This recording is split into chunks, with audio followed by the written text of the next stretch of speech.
মানে যদি এমন হতো যে বেনামাজির জানাজা হয় না, আমার মনে হয় নামাজির সংখ্যা বাড়তো। যদি এমন হতো বেনামাজির সাথে কেউ মেয়ে বিয়ে দিবে না, ছেলে বিয়ে দিবে না, আমার মনে হয় নামাজি বাড়তো। যদি এমন হতো বেনামাজির সাক্ষী গ্রহণ করা হবে না, কি গ্রহণ করা হবে না?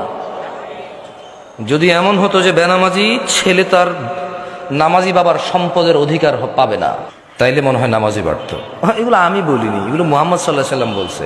বেনামাজি বেওয়ারিশ থাকে, কারো ওয়ারাসাত পায় না। বেনামাজি কি পায় না? নামাজির ওয়ারাসাত পায় না, পৈতৃক সম্পত্তি পায় না। যে ছেলে নামাজ পড়ে না তার বাপের সে পৈতৃক সম্পত্তি পায় না, ইসলামে সে পায় না। সে মারা গেলে তার জানাজার নামাজ হয় না। বেনামাজি জামাই নামাজি বউ বিয়ে টিকে না হিসেবে, কারণ বাইনাল আবিদি ওয়া বাইনাল কুফরি তারকুস সালাত। বান্দাও কুফুরির মধ্যে পার্থক্য হচ্ছে নামাজ ছেড়ে দেওয়া। তো কাফের আর মুসলমানের তো বিয়ে টেকে না। বাইনাল আবিদি ওয়া বাইনাশ শিরকি ওয়াল কুফর তারকুস সালাত। বান্দা শিরিক আর কুফুরির মধ্যে পার্থক্য হচ্ছে নামাজ ত্যাগ করা।